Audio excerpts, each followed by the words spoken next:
Hello everyone.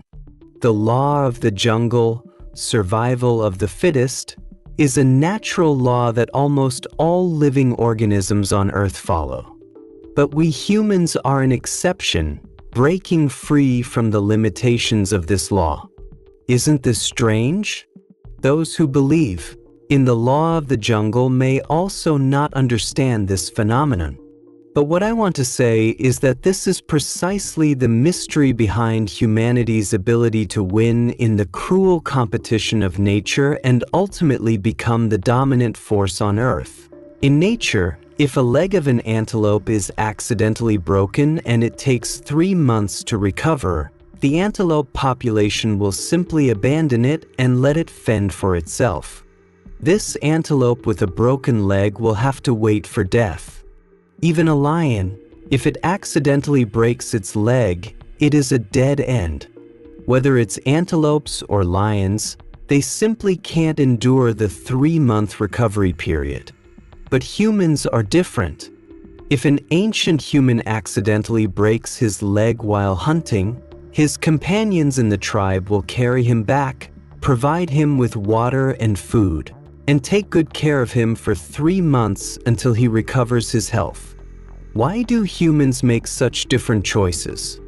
Is it because humans are inherently kind? Is it because humans are born with excessive sympathy? Perhaps a little bit, but that's not the most important thing. The most important thing is that the reality of humanity forces us to make this choice. To raise a human, it takes at least 14 to 18 years and consumes a lot of food. The moment a human breaks their leg, if they let go, it is equivalent to declaring death, and the final outcome is no different from the antelope and lion mentioned earlier. But if taken care of carefully and provided with only 3 months of food, he can recover, fight for the tribe again, hunt for more food for the tribe, and help take care of other people in the tribe. In the process of obtaining food, ancient humans inevitably encountered various dangers and injuries, and the probability of being bitten by wild beasts was also high. Mutual assistance and care within the human population can save each person with the minimum cost, ensuring the sustainable reproduction of the entire population. This primitive instinct of mutual assistance has accumulated over the years, giving humans a huge competitive advantage compared to other species in nature. Ancient humans worked together and gradually eliminated many competitors, eventually reaching the top of the Earth's food chain. After hundreds of thousands of years of evolution, human sympathy for the weak and compassion for the elderly, weak, sick, and disabled have been deeply ingrained in human genes and become the bottom operating rules of human society. Of course, this does not mean that human society has completely abandoned the natural laws of the law of the jungle and survival of the fittest. We can see from a brief review of history that the instinct of humans to protect the weak is limited to those of the same tribe or clan, and the weak of hostile tribes will not be protected. Tragedies such as city massacre and genocide are ubiquitous in human history. Does this sound contradictory? Why can humans do it? On the one hand, they help each other, love the weak, and break free from the natural law of survival of the fittest, while on the other hand, they follow this law and never show mercy to other races. Where exactly is the problem? The main issue is trust. Humans instinctively protect their fellow tribe members who are injured because they believe that there will always be a reward for their efforts. Helping people from the same tribe is also helping oneself. No one knows when they will need someone else's care, and those who are helped usually express their gratitude in various ways.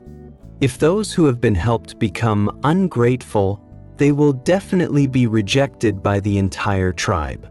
For people from hostile tribes, Another set of rules applies, which is the law of the jungle and survival of the fittest. Human beings have been struggling in the natural world for hundreds of thousands of years, and they will never simply overflow with sympathy and lend a helping hand to anyone. How is trust established between humans? This can be divided into several levels.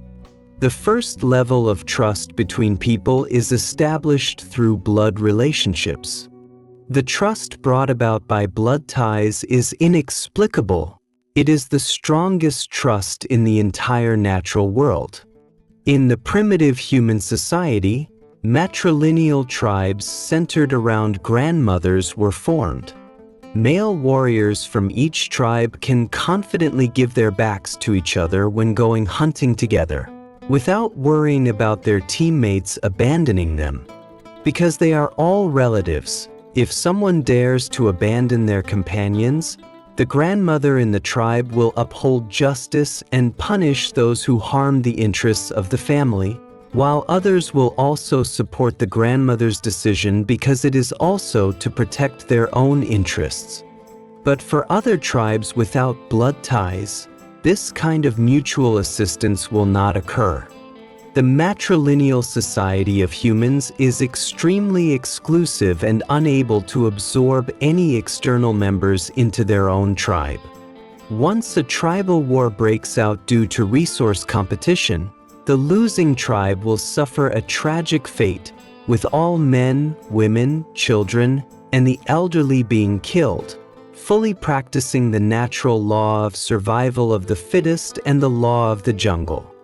In the era of patrilineal society, the trust relationship between people has shifted towards a predominance of patrilineal bloodline. A patrilineal society can absorb female members from hostile tribes, resulting in a much faster rate of childbirth and a strong competitive advantage compared to a matrilineal society. The transition period from matrilineal society to patrilineal society lasted for 11,000 years, during which patrilineal society ultimately proved its advantages and spread throughout the entire human population. But although patrilineal societies have a faster rate of childbirth, blood relationships are not as stable and reliable as matrilineal societies. The reason is not difficult to understand. In a patrilineal society, members of a tribe may have the same father or grandfather, but their mothers may not be the same person. Humans have been raised by their mothers since childhood, and children raised by different mothers may have barriers, feelings of closeness, and low levels of trust. This is also normal. In order to solve the problem of trust in patrilineal kinship, humans have spent thousands of years searching for various solutions, ultimately forming a social organization form based on clans, and the productivity of human society has achieved initial development. But during this period, the trust relationship between people was still limited to within the patrilineal clan.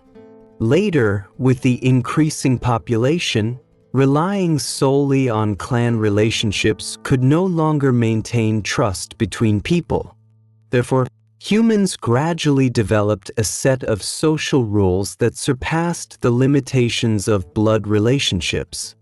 They could bring people of different blood ties together, allowing them to trust each other. Then, a new type of organizational form emerged in human society, which was the state. Obviously, a country is not formed by blood ties, but by consensus. People who recognize and are willing to contribute to maintaining a certain consensus come together to form a country. The laws and customs of each country may be different, but all human countries have the same consensus, which is to help the elderly, weak, sick, and disabled, and to assist the weak. Because everyone can age, everyone can become weaker, everyone can get sick, and everyone can become disabled.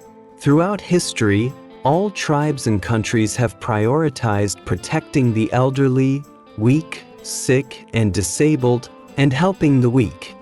Only when food is so scarce that it is impossible to survive, or when facing a catastrophic disaster, can human society choose to give up. From human history, it can be seen that the higher the degree of mutual assistance in human society, the stronger the combat effectiveness and the greater the survival advantage.